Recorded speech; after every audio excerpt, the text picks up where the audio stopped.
هنا عندي ربعه ديال الزبده وعندي قبصه ملح، وغادي نبداو نعركوا الزبده هكا. بطبيعه الحال الزبده حيوانيه راه باينه من الملمس ديالها، خصها تكون بدرجه حراره المطبخ. غنخلط داك المليحه مع الزبده، من بعد كاس ديال السكر حبيبات، خاص يكون رقيق. غادي نمعكو هاد الزبده مزيان او غادي نعركوها، تندخلو هذاك السكر سنيده، ندخلوه مزيان مع الزبده وغادي نسجم معاها وغادي نحاولوا نذوبوه. حيت هاد المرحله مهمه، اللي ما دابليناش السكر راه الحلوه كتجي يعني ما تجيش مزيانه، كتبقى تفرتت. ها هو السكر داب كنحسوا به، ضروري يكون السكر من نوعيه زوينه ويكون يعني يكون رقيق، ماشي داك الغليظ اللي كنغليظ، خاصنا ضروري نطحنوه. هنا عندنا 180 غرام ديال السكر. هنا غادي نزيدو كاس ديال، كنعبر بطبيعه الحال بنفس كاس ديال السكر الثقيل. عندي هنا 120 غرام بنفس الكاس، ولكن السكر الثقيل كيكون بطبيعته خفيف على السكر الاخر، على السكر الحبيبات. نخلط الزبده مع السكر الثقيل مزيان، حتى هو نحاولوا ندخلوا فيه مزيان.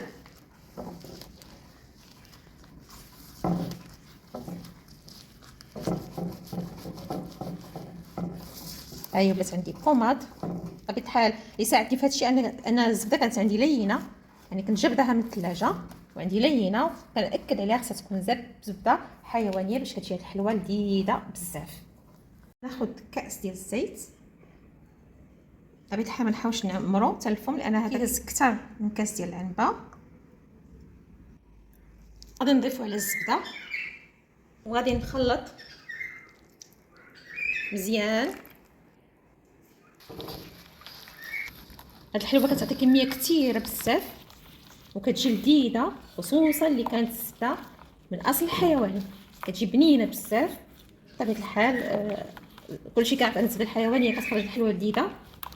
اما اذا كنتو تستعملوا الزبده النباتيه، كنصحكم اللي بغيتو تبدلوا البديل ديال الزبده النباتيه ديال الزبده الحيوانيه، ديروا زبده اطلس، هي فيها نكهه زوينه. هنا عندي 4 ديال الفرماجات، فرماج مثلث او اي فرماج عندكم في الدار، كلكم ديروا تعوضوا به الفرماج مثلث.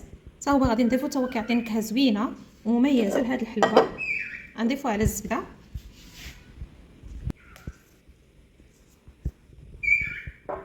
وعندي 2 كيسان ديال دانون فاني او الياغورت فاني. عندي 2 كيسان. نحاول ندخل المقادير كامله او العناصر كامله اللي ضفت بيديكم بلا طراب بلا حتى شي حاجه. انا ملي كتكون الزبده لينه كتعاوننا بزاف، كتطلع تكون عندنا النتيجه زوينه، وخصوصا كانت الزبده حيوانيه كنأكد عليها، لان نزيدو شويه ديال الفلوس نديرو حليبه زوينه. الثمن ديالها شويه طالع ولكن النتيجه كتكون زوينه، وهذه كتعطي كميه كثيره. وهذا العجين كاين ان شاء الله كيف غتشوفوا في اخر الفيديو، او ملي تتبعوا معايا ان شاء الله الفيديو غتشوفوا الاشكال اللي غادي نخرج منها. كتعطي كميه كثيره هاد الخلطه. نحاول ندوب هذاك الفرماج. كيف اللي بغى يصر على هذه العمليه يمكن له يديرها في العجانه، كلكم ديروا العجانه تستخدموها او الهشوه، كتسهل هذه العمليه ديال مزج العناصر. هاد الوصفه تولي معتمده عندكم لان فيها نكهه مميزه. اذا بعطي منها ريحه غزاله، ريحه الياغورت مع ريحه الفرماج والزبيده، عطات واحد النكهه، واحد الريحه زوينه بزاف. كيف كتشوفوا هنا كنحاول نعرك في يديا حتى ندير الصوت. هنا سميتو الفرماج هو اللي بقى ليا محبب شويه، ولكن من بعد راه غادي يذوب، واللي كنحاول نذوبو. دابا غادي نزيد ان شاء الله النواشف. غناخذ الغربال وغادي نغربل كاس ديال المايزينا، ما يعادل 80 غرام.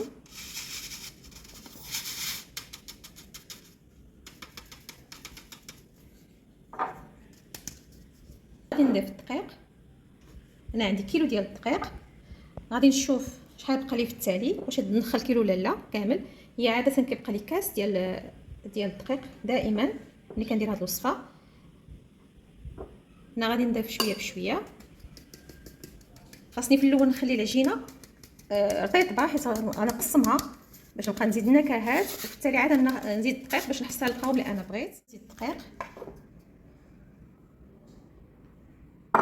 بطبيعه الحال، ضروري اننا نغربلو الدقيق. نحاول ندخل هاد الكميه ديال الدقيق. كيف كتشوفوا كنخلط بالطراف ديال صباعي ديال الاصابع ديالي.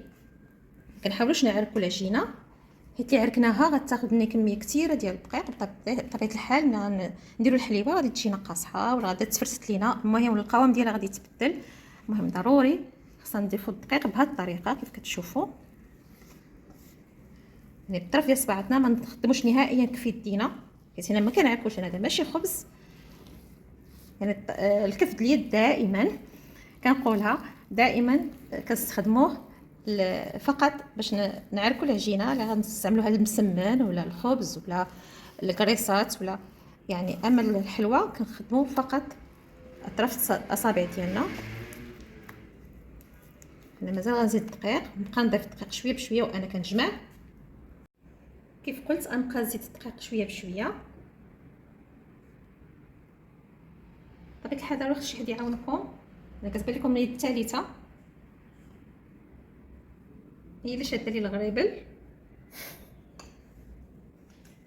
وغادي نضيف كيس خميره الحلويات الاول من سعه 8 غرام، والكيس الثاني يعني عندي في المجموع 16 غرام. بطبيعه الحال غنخليكم المقادير في صندوق الوصف. انا غنغربل هاد الكميه. بطبيعه الحال ما تزعموش في الدقيق المره الاولى، انا حيت عارفه راسي شحال غندخل في هاد الحلوه. بالنسبه لكم نتوما خاصكم تدخلوا شويه بشويه. غنجمع هاد الدقيق اللي ضفت. كيف قلت ضروري تبقاو تدخلوا الدقيق شويه بشويه باش الحلوه ما تقصح لكمش او العجينه ما تقصح لكمش. بطبيعه الحال تفسد لينا، ما نلقاو ما نشكلوا بها. انا في الفران عاد كيبان عيبها. بطبيعه الحال مازال غنزيد الدقيق كيف باين لكم. غنبدا نضيف شويه بشويه. بطبيعه الحال الغربال في يديا وانا كندخل.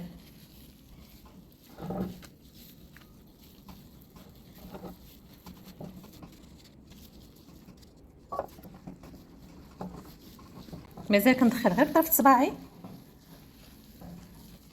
نتلاقى معكم من بعد ما نجمع قصريتي ونقول لكم في التالي شحال ديال الدقيق دخلت ليا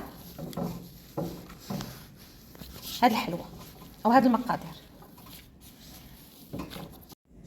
هنا جمعت قصريتي او جمعت عجينتي. كتجيب هاد القوام كيف كتشوفوا ها نتوما، يعني كتجي رطبه وما كتلصقش في اليدين. غنقسمها على 4 ديال الشكيلات. نقولكم تقسموها على حسب الاشكال نتوما اللي بغيتو، او ديروهم اشكال متساويه او قطع متساويه بطريقات متساويه بلا ما تعبروا على بالكم. يعني مزيان عينكم ميزانكم.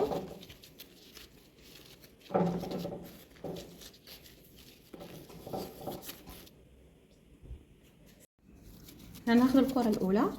غناخذ هنا نكهه الناطه. انا البائع كيكتب لي الاسماء باش ما نتلفش. كنديروها في الثلاجه ما كيوقع لها والو. كيف قلت عندي هنا نكهه الناطه، ندير معاها حبيبات الشوكولا.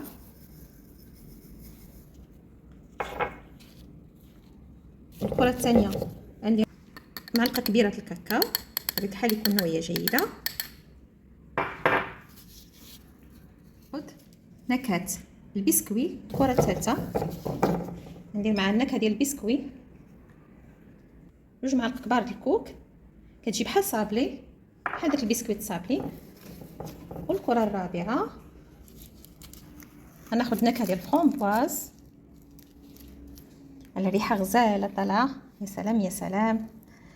ناخذ نكهه ديال الفرامبواز وغادي نضيفها. ندير معاها ملقه. هاد النكهه مجهده. اذا درنا الشكلاط النكهه ديال الكاكاو، غنزيد معاها النكهه ديال الكراميل. نتوما كتعرفوا ان الكراميل كيتبات مزيان مع الشكلاط. خل هاد العناصر مزيان. بالنسبه لكم العجينه راها مرخوفه شويه بطبيعه الحال، ماشي على ان الفيرميسيل شوكولا كانت في، او هذه الحبيبات ديال الشكلاط كانت في الثلاجه، باش ملي كندخلوها الفران كتبقى باينه ما كتذوبش، حتى ملي كنكونوا كنشكلوها ما كتذوبش. غنزيد هنا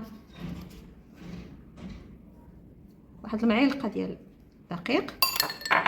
داكشي قلت لكم في الاول، حاولوا تخليوها مرخوفه باش من بعد كتحصلوا كتحاولوا تشكلوها وتحصلوا على القوام اللي نتوما بغيتو.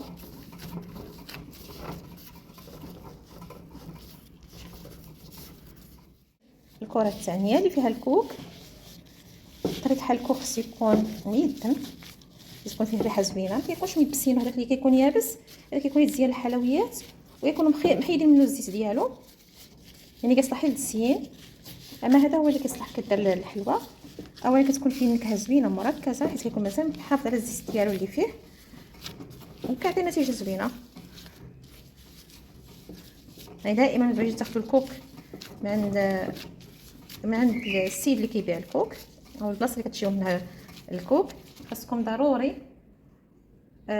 ديروه ما بين يديكم، تمعكم ما بين يديكم وتشوفوا واش يعني القوام ديالو كيطلق الزيت ولا لا، واش يعني كتفركوا ما بين صباعاتكم كيطلق الزيت ولا لا. هنا زدت كذلك معلقه كبيره ديال الدقيق، وكنحاول بقوس صباعي ندخل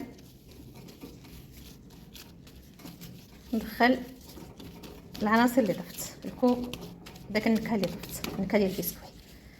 غندوز الخليط الثالث، درت فيه النكهه ديال الفرomboise. يا سلام، ولا لا ريحته واعره، ريحته غزاله.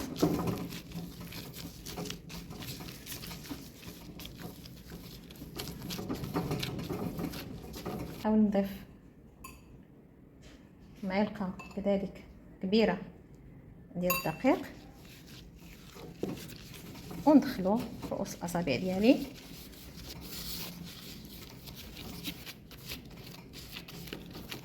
الشكل الرابع يعني نحاول ندخل فيه الكاكاو. هنا ما كنزيدوش الطحين لان الكاكاو حتى هو يعني تقريبا كيلعب نفس الدور ديال الطحين، ما كنزيدوش الطحين او الدقيق.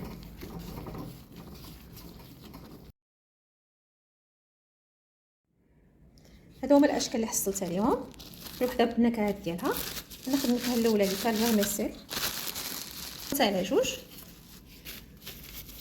ما بين بلاستيكات، جوج ديال البلاستيك. غادي ندلكها صح حسب على السمك اللي انا باغيه، خصها تكون وسط، ما رقيقه ما غليظه.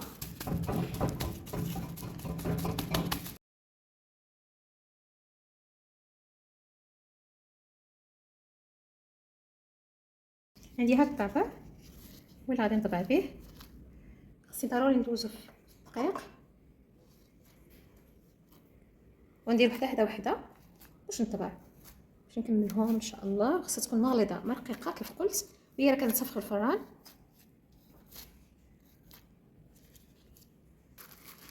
بالمساعده ديال البلاستيك غادي نهز الحليوه، ها هو السمك ديالها، غادي نستفها صفيحات الفرن بطبيعه الحال مغلفه بالورق، وغادي نكمل هذا الشكل. ونخشي الفران او ندخلو الفران على 180 درجه بطبيعه الحال من الفوق ومن التحت. واللي عندكم الفران ديالكم الغازي يعني الكهربائي فيه الفرفره، حاولوا تستعملوا الفرفره تستخدموها باش الحلوه كتطيب كامله. واللي كان الفران الغازي غادي تشعلوا عليها من التحت حتى كطيب، وعاد كطلعوها فوق باش كتحمر، ما كتاخذش وقت بزاف. نكمل هاد الحلوه نصفها في الصفيحه ونطلقوا في الشكل الثاني. هنا انا كملت هذا الشكل، درتو بهاد الطبق اللي كنت وريتكم قبيله. هذا الشكل الثاني درتو هكذا دوائر، ها انا مازال كنطبع فيه. طبيعه الحال دائما بين جوج البلاستيكات باش كيسهل علينا عمليه الطبخ. هنا كنخليو هذا الشكل، كنخليو شويه غليظ شويه على الشكل الاولاني، كنخليوه يعني كيف قلت غليظ شويه.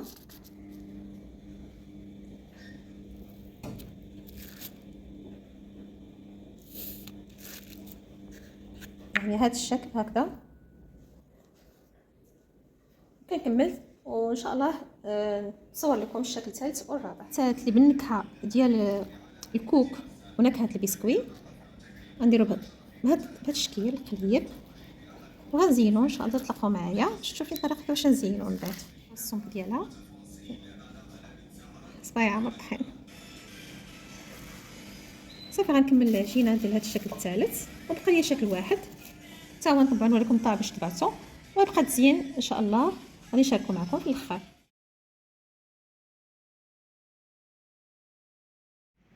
هادو هما الشكيلات اللي حضرت من داك الخليط اللي شاركت معكم المقادير ديالو، 4 الاشكال كل واحد ينسيك في الاخر. درت الشكل الاول درت فيه الشكلاط ودرت فيه طريف ديال الكركاع. بطبيعه الحال الكركاع راه مسهط في الفران ومسوح بمنديل نقي ومسهط في الفران باش كيبقى مقرمل. وهذا الشكل الثاني على شكل عوينه زينته بهذه الطريقه. درت هذا الشكلاط الابيض درته في قوالب السيليكون. والشكل الثالث بنكهه الفرومبواز زينته بدقيقات ديال الشكلاط، حتى هو ريحته غزاله والحلوه كتذوب في الفم، وريحتها ما نقول لكمش كيف عامله. والشكل الرابع درته على شكل قليبات، زينت نص ديالو باللوز ايفيلي المحمر والنصف الاخر بالسكر كلاصي. نتمنى الفيديو يعجبكم ويعجبكم، ونتمنى ان شاء الله نلقاكم فيديو اخر مع وصفات اخرى كيف عودتكم دائما مع السهل والبسيط والمميز في دار اسماء البوفير. ونتمنى لكم الرزق والخير والتيسير وايامكم كلها مباركه. ونقول لكم الى اللقاء فيديو اخر بمشيئه الله. الى اللقاء.